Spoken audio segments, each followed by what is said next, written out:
Luego enfocamos el tema de los adolescentes en la especialidad de los jueces. Lógicamente que en materia de adolescentes, los jueces son de control o de garantías, jueces de la etapa intermedia. No ignoro que en México, para mí, ha cometido el error de mantener al mismo juez de control en la etapa intermedia, cuando ya el juez de control ha tomado una serie de decisiones posiblemente en perjuicio del adolescente, como por ejemplo el internamiento provisional y el tribunal de enjuiciamiento, el tribunal de alzada.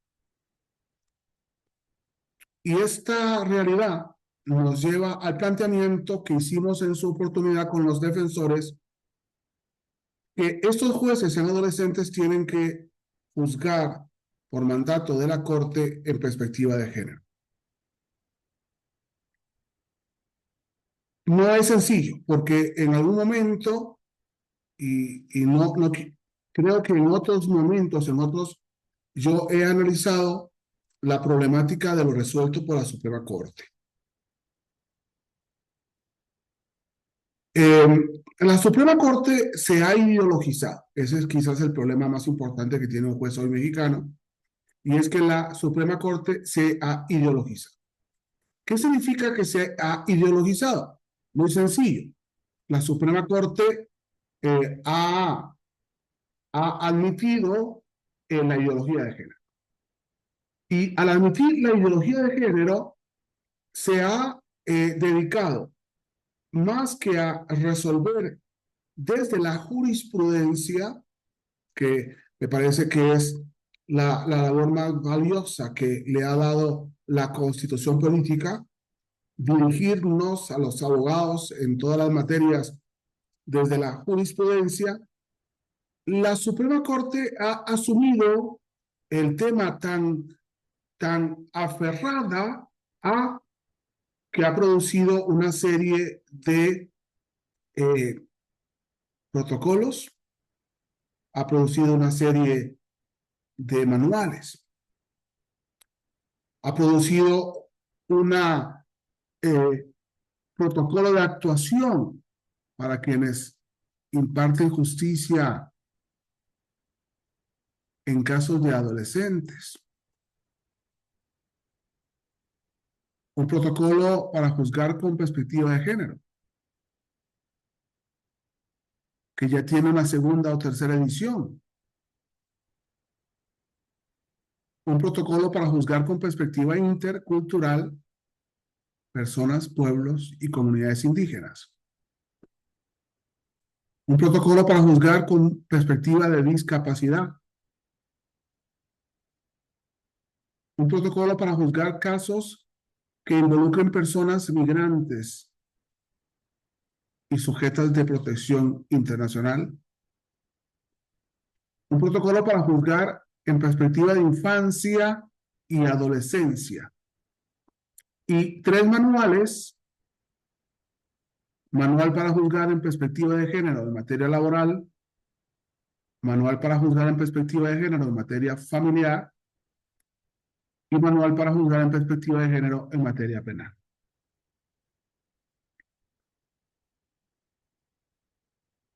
Yo he sostenido, por lo menos en mi lectura de todos estos protocolos, que la Suprema Corte ha saltado de la perspectiva de género a la ideología de género.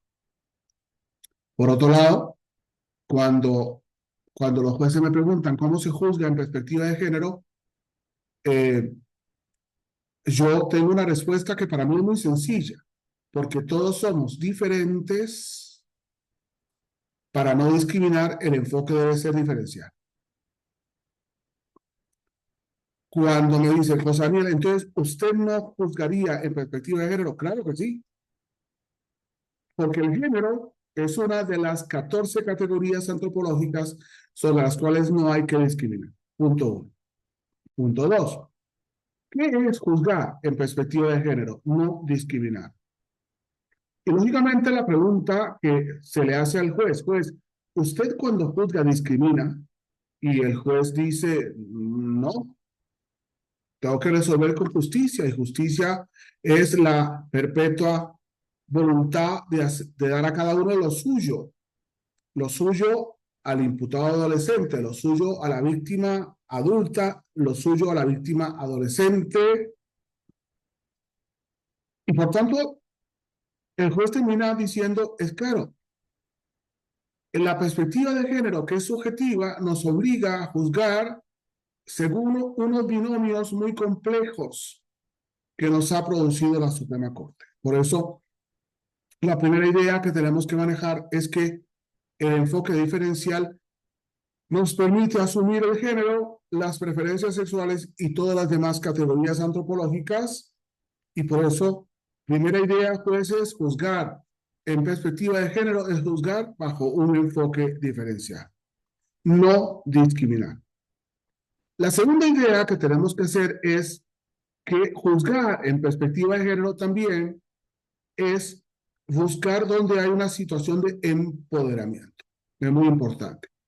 ¿Cuántas veces el adolescente empoderado, el adolescente drogado, el adolescente con una AK-47, el adolescente no empoderado contra un ofendido mayor de edad, contra una viejita, contra una señora, contra su propia madre, contra su propia familia? Empoderamiento, enfoque diferencial, perspectiva de género. Pero muchas veces también contra la víctima, ¿no? La que está empoderada es la víctima contra el adolescente. Y entonces hay adolescentes que matan en legítima defensa. Por eso, una cuarta o quinta idea es procurar por parte de los jueces, por lo menos en materia penal, donde la perspectiva de género nos coloca en el empoderamiento y nos coloca en la vulnerabilidad del imputado adolescente o de la víctima adolescente, o la vulnerabilidad de la víctima adulta contra un adolescente empoderado, en donde la, la perspectiva de género nos coloca ante, y me parece que ha sido la mejor respuesta que por lo menos hemos ido considerando caso por caso, en una situación de excluyente, de antijuridicidad, y o en una excluyente de reprochabilidad. Sin embargo, ustedes se recuerdan que en materia de adolescentes no hay reproche ni antijuridicidad. ¿Y qué hacemos? Porque estamos hablando o girando en torno a lo que la Constitución política nos permite, que es girar en torno a la responsabilidad. El imputado adolescente actuó antijurídicamente, no lo sé. El imputado adolescente actuó irreprochable la conducta, es un adolescente. Gracias. Es una persona en desarrollo. Sí. Es responsable, o sea, sabía lo que estaba haciendo. Sí. En una situación de empoderamiento del imputado adolescente contra la víctima, sí. En una situación de legítima defensa contra la víctima, en una situación de vulnerabilidad, sí. Y entonces empezamos a trabajar más libremente que la perspectiva subjetiva de género con una perspectiva de enfoque diferencial, en donde vamos considerando todas esas variables importantes para no confundirnos. Porque todos somos distintos, el mandato constitucional es no discriminar. No podemos discriminar al adolescente, aunque ha sido brutal lo que haya hecho, si estaba en una situación de vulnerabilidad y por tanto de legítima defensa. No podemos juzgar al adolescente en una situación de empoderamiento, ante una víctima en una situación de vulnerabilidad, y ahí es donde condenamos o absolvemos. Es muy interesante este juego, posiblemente un juego de palabras, pero que, como nos pasa como jueces, hay que resolver al caso concreto. Muchas gracias.